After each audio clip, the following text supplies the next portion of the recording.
Welcome, everybody, to SQW 28 Lashback. That's all I could think of. Hello, everybody. It is SQW Side Questing Wrestling's a most amazing podcast where we talk all about the fun stuff that's been happening in the world of wrestling. And boy, do we have a lot of stuff to talk about this week. We have Backlash results, some NXT stuff, and there's been new shit. There's been all kinds of stuff, and of course, there was the big Sunday night cliffhanger that may or may not have caused more than one belt to change hands, but we'll find out as we go along here. Yeah. Anyways, I am Golly Demowski. I'm joined by John Kehoe. The perfect 10. This is my. Love it. It's my 10th. This will be day 10 of watching a new wrestling show every day without any break, all because of the this week's set of programming. John, the perfect 10 Kehoe. I like that. I forgot my nickname, Dolly the Flopping Fish Demowski, because I'm so glued to that dumb Magikarp game that just showed up on the iPhone. JN still the champ. And still, SQW champion, but that may change later on today. JJ Holder. Defending champion. Defending champion. We'll see where it goes. There's a champion's advantage. Yes, there is. Gentlemen, hello. Ready to have fun, chat about some pretty amazing big stuff that's happened this week? Yep, I got my Diet Dr. Pepper here ready to go. Nice. Pop that guy open. All right. Well, the first big thing, of course, is the Backlash results to see if we have crowned our own new champion. And I'm going to jump right into that. We had a lot. So there were a lot of interesting picks. I think we had issues making different picks. A lot of our picks were the same. So I will go through those, even though I'll go through the ones that we all kind of chose as the same. The same one, that way I can kind of cross those out. But before you do, I will say that I think that Backlash it felt like a very predictable show, which is probably why we were in simpatico quite a bit. But turns out not so much. Not so much. Yeah. So but you go ahead. Great. So I'll go from the bottom up over here. So of the way we chose them, we had Luke Harper versus Eric Rowan. We all chose Eric. Yeah. Eric lost. What a big line through that one. That was horrible. That match was in a tough spot too. That was the break match, the P break match before the main event. Yeah, the match that's usually the P break that used to be held up for Divas matches. That's very true. Very true. We also had Shinsuke versus Dolph Ziggler. We all chose Shinsuke. Surprise. We chose wisely. All four of us. And then, of course, the fourth is our good friend playing for the guests, Will Harrison. So,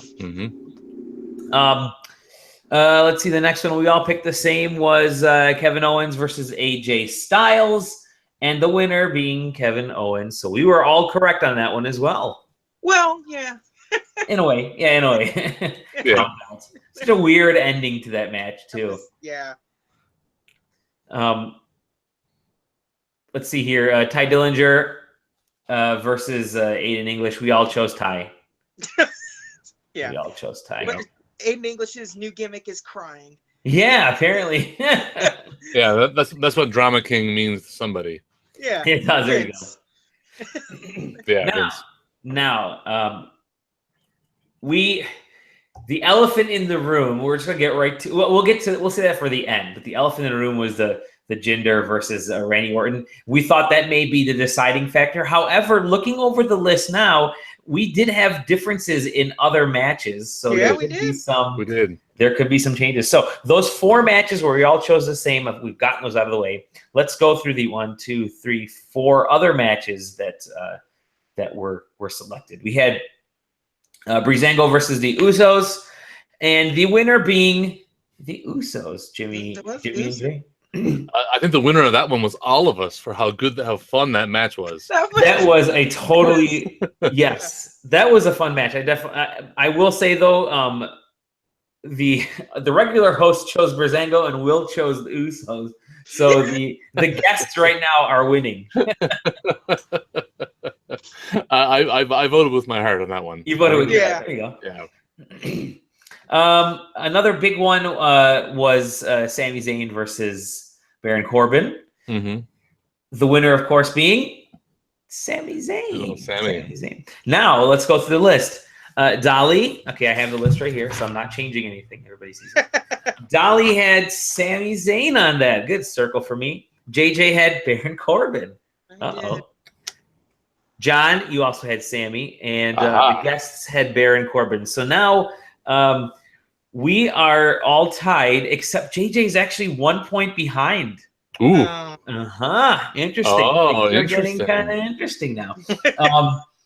The next one is the welcoming committee versus Charlotte, Naomi, and Becky Lynch, and the welcoming committee wins.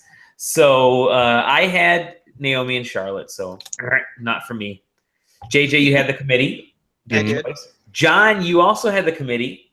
Oh, yes. And the guests had the committee. So, ladies and gentlemen, John and the guests are technically in first place with JJ behind. Okay, so. Oh, my. Whoa, gets down to the final match. The nitty and the gritty. The nitty and the gritty. The elephant in the room, Jinder Mahal defeating Randy Orton in one of the bigger upsets in WWE modern WWE pay-per-view history. That would be like Ellsworth defeating Braun Strowman for the title. I really need to actually go in and look at Jinder Mahal's win-loss record at this point, because it's got to be something real fun to break down. I'm trying to find his win-loss record, and they may have erased it. Well, they did technically. They did technically, yeah. That's true. Why we got Pro Fight Database. Yes, there you go. Correct. That's good. But this was a long match. It was about a 15-minute match. It was, I think, right around this, tied for the second longest match, essentially behind KO and AJ. But and it was fine. Yeah, it was a fine match. Yes, I thought it was chaotic enough that it kind of kept the interest going. I like the involvement of the Bollywood boys. The Bollywood boys, man, and throwing them around. He perhaps ex-Bollywood boys. Yeah, there was nothing left of them. Oh boy, they really got tossed around at the end there. But, oh god, Randy Orton just threw them through those tables. It was great.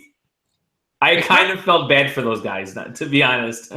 It kind of reminded me of like the chaos in this one match. I think it was Austin against somebody, and Undertaker was outside, and he chokeslammed both Pat and Jerry through the tables, and it was this added chaos to an already decent match.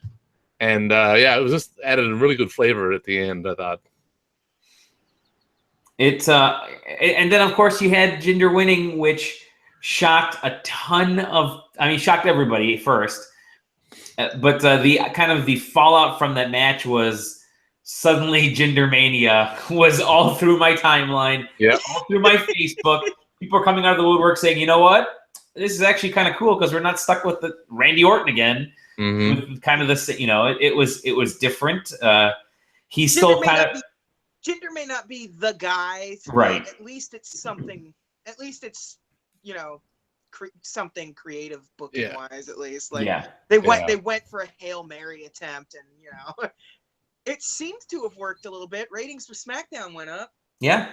That's true. Yep. I mean, obviously, he had 1.2 billion people. I will say, I have a lot of I have several coworkers that are Indian, and from the region, and they came in like high-fiving each other and talking to me about wrestling all of a sudden when they'd never talked about wrestling before. And I said, you know what, Vince did it. Yeah, that was smart. Like that alternate commentary line? Oh my god, yeah, that was brilliant. But that was really good. They were like, wow, we have there's, and of course I'm like, he's technically from Canada, he's from Alberta, but they were really happy, and I thought, wow, that's actually kind of cool. I have That's why they do it. If they had a tour through India right now, they at least know they have Jinder Mahal. But it's what they always, like I said, they always did that with Alberto Del Rio. Like, whenever they were about to go through a tour through Mexico, he was #1 contender or world champion. Or whatever at the time. So. Yeah, there was I mean, the parallels here, I guess, are with Great Khali in terms of a presence to be felt in India, back in India, and like Great Khali, from everything I've ever read or seen online, he is a mega star in India. Is he really? Yeah, like you wouldn't believe it. And he had this match or this event he put off, I guess it was last year, and it was a bunch of Canadian wrestlers, like independent Canadian wrestlers, went over there and beat him up at one event and bloodied him up, and then a few weeks later, he left the hospital against doctor's orders and faced off at the big event, at the big payoff to the whole little tour they did, and it made gangbuster money, and the number of people is insane. But like, they can pull that kind of stuff off with Jinder Mahal.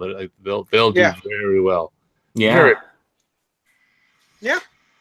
I agree. That it was to me in the end ended up awesome to see. Maybe he'll get a T-shirt now. Maybe he'll get a T-shirt now. He has one. He has one. He got one, and it's awesome. It's got the modern Maharaja with an elephant below it, and that I don't know if you saw his Titantron with the new font logo he has up for himself. It's on the back. It's a sweet shirt. That may be worth picking up all of a sudden. Wow, interesting. Well, let's see I got a question.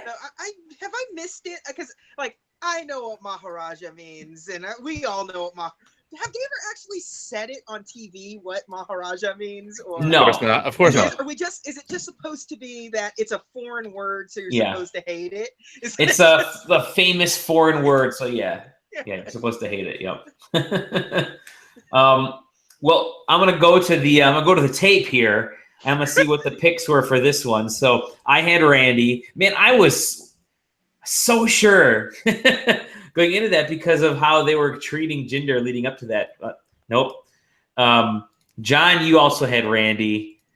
Yeah, that was a picking with my brain. Yeah, with our brains on that one. Will also had Randy for that same reason. But wait a minute. There's something's kind of odd here. There is a Jinder under JJ. You can go back to the tape since almost day one. I said they're gonna give this to Jinder. Jinder's gonna get this win. Yep, that is correct. Okay, so I'm gonna tally up these results and see what the results are here. I have 1, 2, 3, 4 correct out of 8. Not bad, halfway. JJ, you have, or I'm sorry. We'll go with Will. Will's and the guests have 1, 2, 3, 4, 5 correct. Well, interesting. Mm-hmm. John, you have 1, 2, 3, 4, 5 correct as well. Oh, wow. And JJ has 1, 2, 3, 4, 5 correct. I gotta find my championship belt just in case something happens here. Now. Oh my god! We have. I didn't even realize I was in the contendership here. Oh my god! Not only are you in the contendership, our tiebreaker was let's pick the NXT. Tiebreaker isn't going to solve anything, is it? It's not. No. I realized that after it was over. No, here's the tiebreakers were let's pick the NXT. We should have chosen longest match. Maybe we'll do that going forward. We'll pick longest match. Something where it's definite. John, you had Bobby Roode defeating Hideo. You were correct, so you got the point there. So John right now is winning via tiebreaker. Will had Pete Dunne defeating Tyler Bate. So the guests are now tied with John.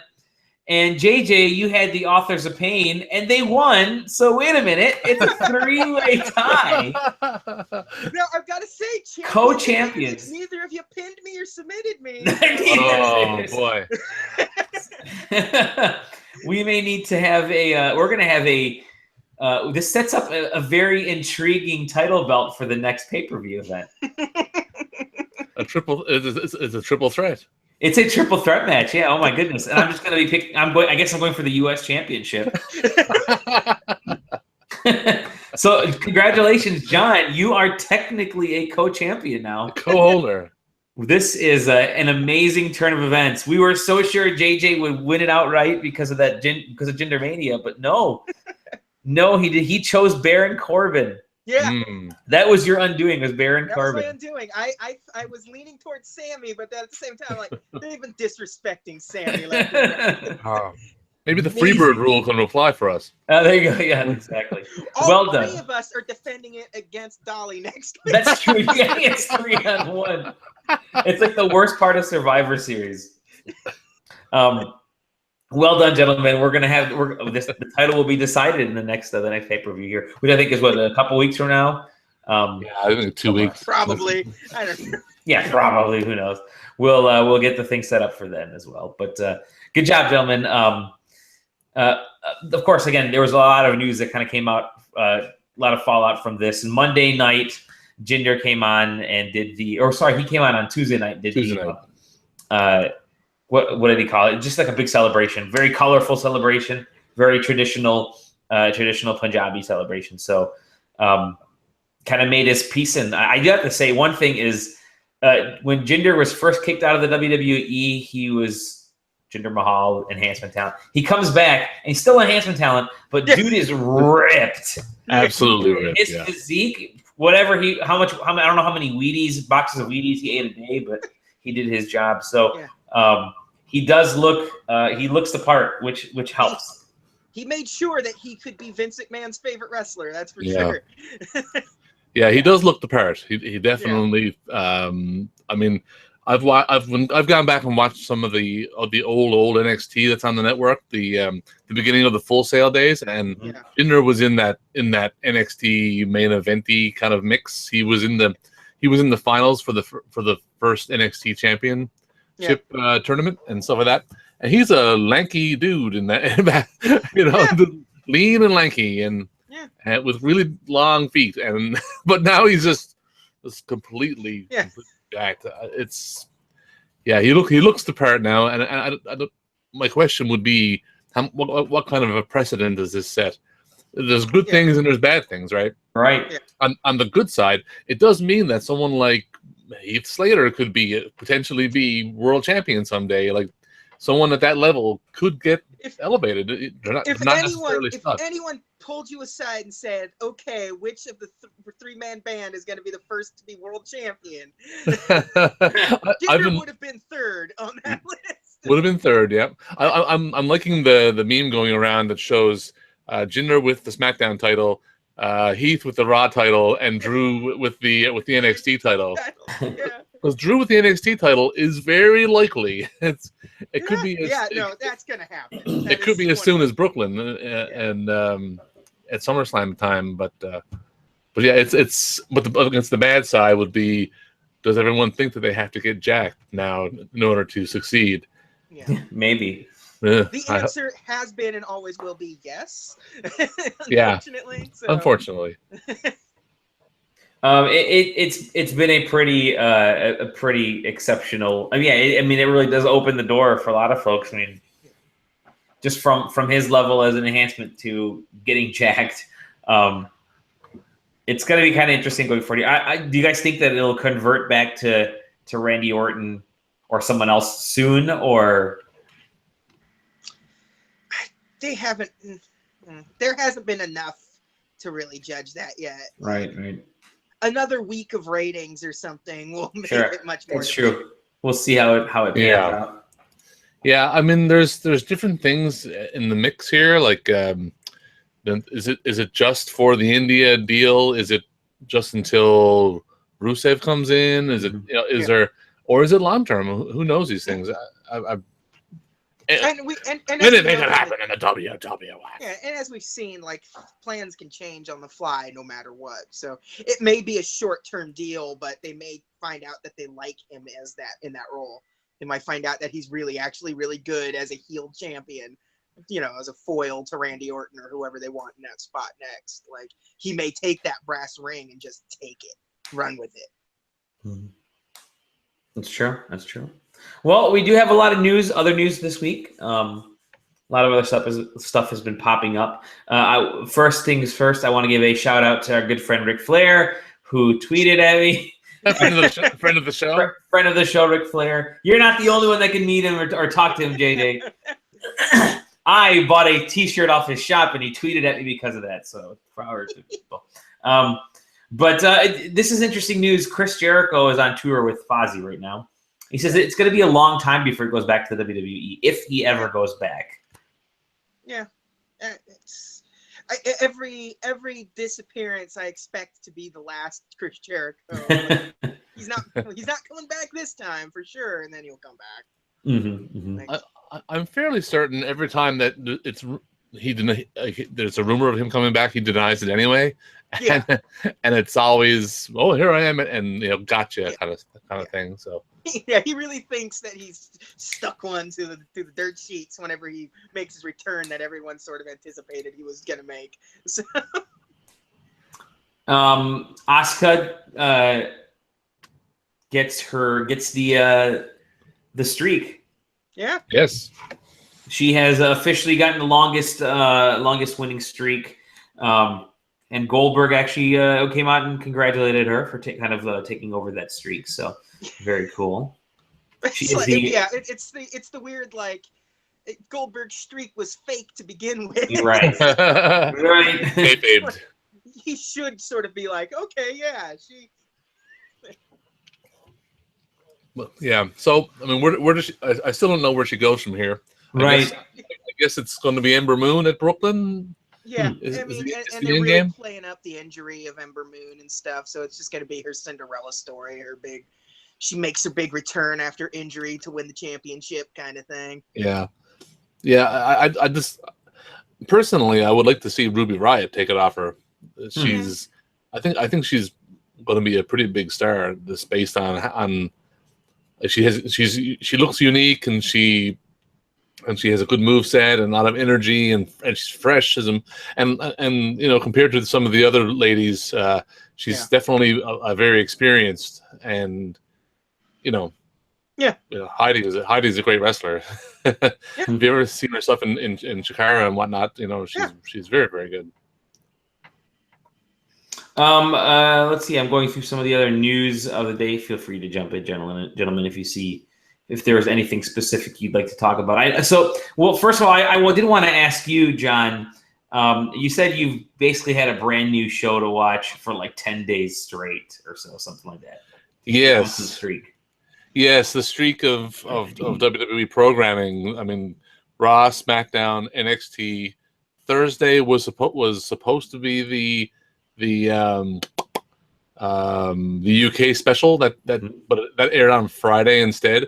So on Thursday, I ended up watching a couple of Bring It to the Tables and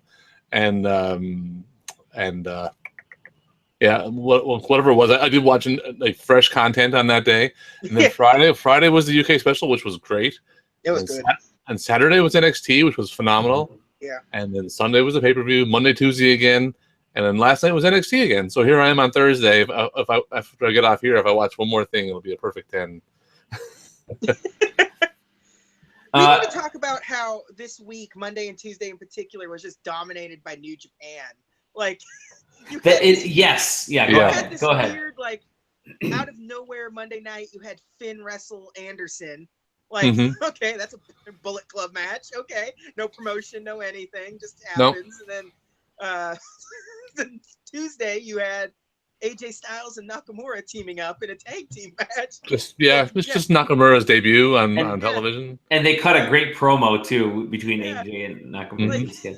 Like it's this weird, like they're going for it, but not really going for it. Like it's it's kind of it's more of an Easter egg than anything. Like they're kind of just going, huh?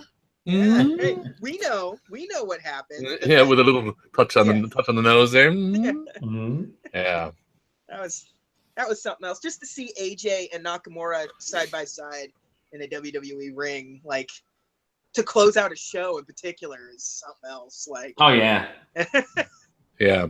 How did we feel about that Nakamura match with Dolph? I mean, even I thought the tag match was more interesting than the Dolph match. It was a good match, but they didn't use Dolph for what Dolph's best with. Like, Dolph was on a lot of offense. Yeah, it was mostly a Dolph match fighting again, like offensively against Nakamura, like you said. Like, what Dolph's best stat is on the defense side of things, and you didn't get that out of in that match. Like, I don't get it. Like, that was the prime opportunity to have somebody really work with the strong style of Nakamura, the artist. The artist. Yeah. I mean, Nakamura sells really well. Yeah. I mean, he almost, there's times there in that match where he almost went into kind of cartoonishness a little bit, especially when it's Dolph. Yes. But he usually sells quite well and believably, and I just thought he just sold too much in this match for what it instead of being a showcase of his offense, it was more of it was defense. And granted, I think I said this on Twitter, I would have dug it more had commentary been more focused on the story, or even bothered to tell the story that Nakamura had taken all of Dolph's best shots, every one of his finishers and sub finishers, came back for more and won the match.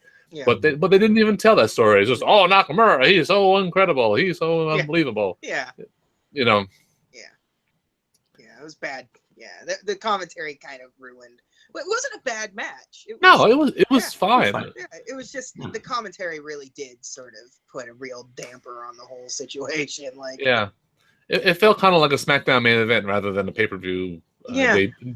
Special event, special attraction. They had literally been building to for over a month at this point. Like, definitely 4 weeks at least.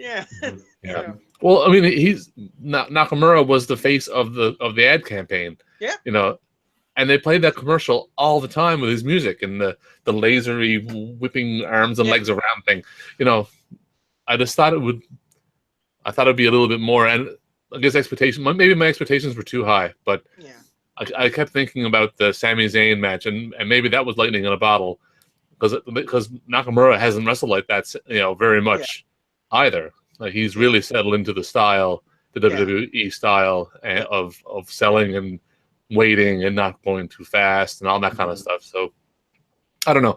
I just felt like it could have showcased him better, even within the style. Yeah.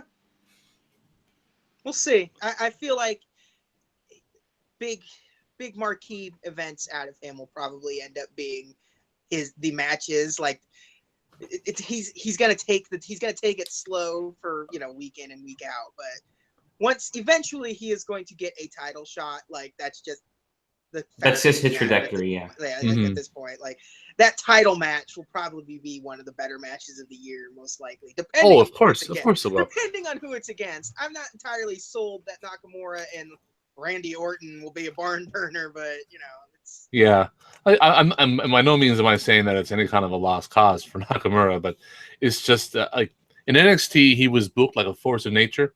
Yeah. Like, if you were facing Nakamura, you're going to be in a rough couple of minutes when you're in the ring with him. and this one, and so far he's been on the defense a lot. So maybe that's a bit of, remember with AJ when he first came in, he had to kind of find his place and earn his stripes a little bit on the main roster, rather than it's New Japan / TNA's AJ Styles coming to kick everybody's butt, and hit, I wanted to touch a little bit on the Pete Dunne. Oh yes, please. Tyler Bate match, because this was I'm hearing. So this was the NXT Takeover. They were the UK champion. The reception that this was getting just on social media, I didn't have NXT on to watch, but seeing the tweets come up and people just like throwing out like one of the best matches, definitely of the year, if not of the last several years. I hopped on to kind of watch towards the end of that match, but I saw you flipping out considerably during the match. So go ahead, tell me about this. Your thoughts on this match. Well, I mean, you want to talk about a match that met my high expectation. It really delivered. And the build toward it has been great because Pete Dunne has been one of my favorite new people on the scene that I didn't know anything about him before the tournament earlier in I guess it was the fall, was it? Or the original UK tournament. And anyway, he was definitely the highlight, and he kind of carried that tournament on his back in terms of how they told the whole story. And I was impressed with them then, and like I was like, oh yeah, these UK guys are not too bad. And then they had that UK special, which Dunne won the #1 contendership, and that against Trent Seven, which is also a very, very good match. But this one with Dunne, I mean, they must have really known that this was it. This is the big opportunity on in front of a huge crowd, in front of a real pay-per-view audience they just went for it. Like they wrestled an indie style match, but they did take care to kind of sell more than a lot of indie matches tend to do. So they took their time, and they did a lot of technical stuff in the beginning, and then they worked to a real crescendo at the end when they started, because they were getting so desperate. They were bringing out the high flying stuff, and which ended up screwing over Tyler Bate in the end when he kind of got has a good finish. He went for the big Undertaker dive over the top and got slugged and missed his shot, and then he got pinned right away. So it was just a fantastic story. It was told well, and he totally went for broke on that thing. I couldn't have been more pleased with that match. It's got to be a little disheartening for the company in general, though. It's like these two really not WWE guys really just sort of blew the entire event. Like everyone the whole weekend that is a WWE guy did not even put on remotely the same caliber of a match. Like it's it's got to be like, okay, we need to have those guys back again soon, I guess. And it is shocking to me that Tyler Bate is only 20. And Pete Dunne is only 23. I thought he was older than that, but he's but they wrestle like they've been doing it for 15 years. And I think they almost have because of I was about to say it's not actually too far removed from like he started when he was 13 years old, and they're I mean, get Pete Dunne and put him on 205 Live today. And he could tear the place up. There's it's great to see these guys because they have a long future ahead of them, especially if more people can kind of the WWE helps get more people to watch NXT. I've been showering Pete Dunne with a lot of praise, but Tyler Bate actually showed me a lot. He did very well in the tournament and at the UK special, but this was also his big. Two of them are made men, basically. Totally. So that was good. Speaking of tournaments, did you see? Yes. They named the women's tournament. I was just about to bring that up. Go ahead, JJ. They got the Mae Young Classic. Mae Young Classic. Yeah, I'm glad they went with Mae Young, because they could have easily gone with Fabulous Moolah, but that name comes with too much baggage. So there's a lot of baggage there. The Glow Classic. No, this taking place July 13th and 14th from Full Sail. Yeah, good spot for it. Those guys will be totally behind everybody, and they'll know everybody too. I knew so little about UK from around the world. I probably know even less about other female wrestlers from around the world. So the Cruiserweight tournament, I probably knew 15% of the names, or maybe 20. The UK, I only heard of two guys. I never saw them wrestle. So this one, I think they'll probably lift a lot of the ladies from NXT for it, because the big battle royal they had there a few weeks ago for the #1 contendership, there was 20 girls in there. A couple of, and that's got to be the debut of a couple of those like the Japanese wrestlers that they've recently picked up. Yes, exactly. Yeah. I don't know if they'll go the way that the Cruiserweight Classic was very international. Yeah. Representing so and so, representing that country. I don't know if they'll go that way again or not, but let's just hope they don't think that they can turn like it into its own standalone show, because they haven't proven themselves able to necessarily. Well, I think the UK stuff, the UK tournament, and how that's kind of letting itself build before they turn into a full-fledged show, it will probably be the way they go. It seems a little smarter than jumping into the deep end. Yeah. You get a special event here, a main event, and on like an NXT here or something. Yeah, let it build, let it grow, and until you get something that people are more familiar with to get behind. Yeah, until eventually there's a need and demand for a UK centric weekly project that you can do. So. Yeah, I mean the UK division is probably what, 5 guys right now. Yeah, exactly. Your mustache mountain guys or whatever they are. The British Strong Style trio and Mark Andrews and the big fellow. What's his name again? The bigger fellow. With all the names. Yeah. They only a couple of them have been committed to memory so far. Yeah. So that's I don't think there's anybody else who's more like who's been around a couple times. Like everyone is just still with Progress and Evolve. Like it's.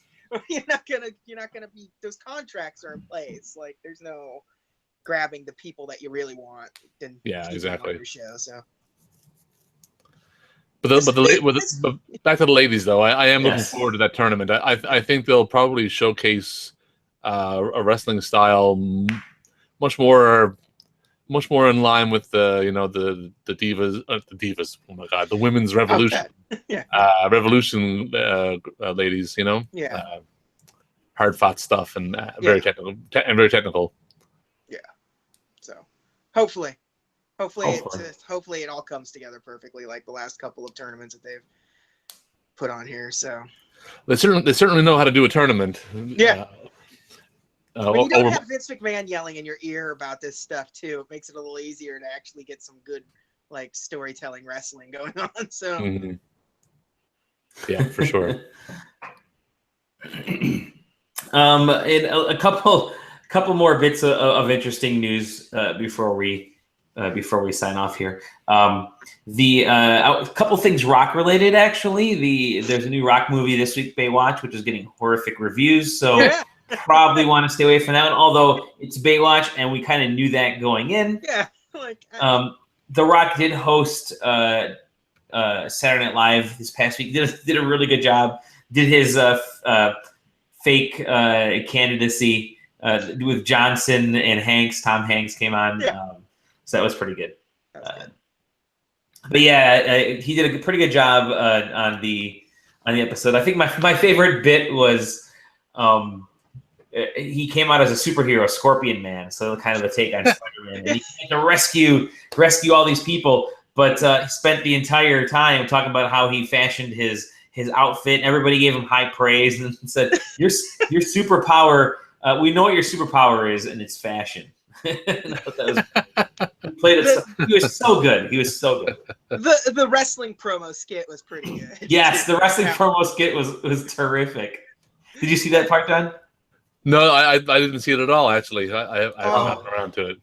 So it's essentially I forget the characters it played, but it was The Rock and Bobby Moynihan, and it was WrestleMania, and they were doing lead up promos to WrestleMania. So Bobby Moynihan interview promo thing. Exactly. Yeah. So they would cut to them. All right, guys, we're gonna go ahead and do the promo now. All right, cool. So they go to Bobby Moynihan's wrestler first and say, what do you have to say about this? And he goes, I'm gonna crush you. There's not gonna be anything left of you. I'm like, oh, that's heavy stuff. What do you say? And Rock's like, your wife slept with somebody else. Yeah.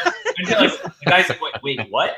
It just kept going more and more and more, really personal. It's like, and you have erectile dysfunction, and your kids aren't even yours, and you have a weight problem. And he's like, oh, wow, it's really hard, man. I thought we were friends. Well, because Moynihan's character also started it all off with, when I get into character, I'm going to be a little personal. So yeah, that's right. Yeah. And then The Rock just gets actually personal. Actually personal.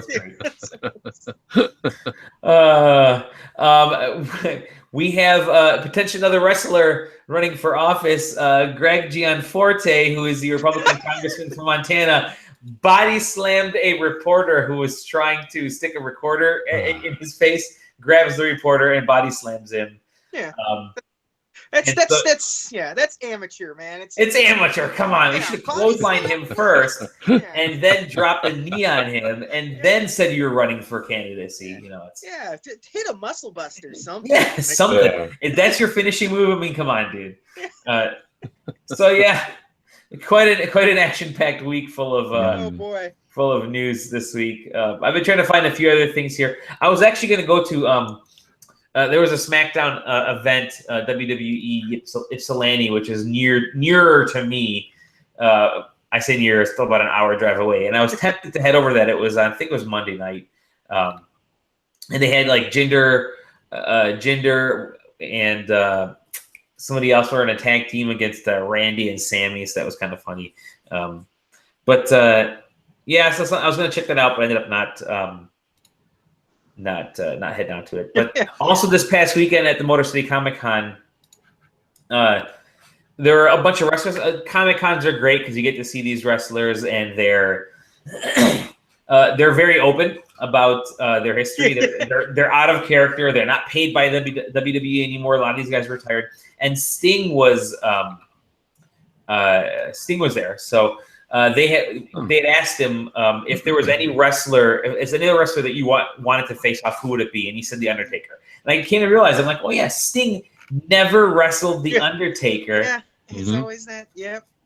That would have been a fantastic match for the WWE at some point. Like that could have been a great match. Close on a couple of different occasions, but it just never meant to be. The stars never aligned. Yeah. No, it's too bad too. Yeah. Yeah. I don't know. But even when Sting came in, they were like, "Hey, you should have him wrestle The Undertaker still." I'm like, I don't know if that's the match now. Mm-hmm. Maybe in 2001 when everything went up and right, they were trying, all those contracts were starting to come up and stuff. Maybe, but I don't know about 2015, 16, 17. Like not so much. So. Did you see they got the full-length Glow trailer out now? Did we talk about that? Yeah, I think we talked about it last week, didn't we? Last week? Yeah, we did. Kept teasing it. Okay. Yeah, we did the full one last week. I'm excited for this. I'm actually. It's going to be required viewing in my home. Like I said, I think I mentioned it last week. We're big Orange Is the New Black fans, so the wrestling has really kind of hit this. Even the stuff with Jinder this week, JINDERMANIA sweeping the world. For enhancement talent, which is still completely bonkers to me, but they've done it right. It's no longer the Brooklyn Brawler. It's a guy who actually has some pull. Yeah. And you have Glow, and you have more people are watching wrestling related events. I mean, they're really hitting a good stride. I'm really curious to see this the Will Ferrell show that's supposed to take place. Was that next year, next fall, or maybe it's early 2018? I'm not 100% sure. But there's so many great opportunities and great possibilities now. It's cool to see where wrestling has come over the last year. It's definitely more apparent in the public perception these days. Yeah. I mean, it hasn't really translated into increased ratings, right? So much, but.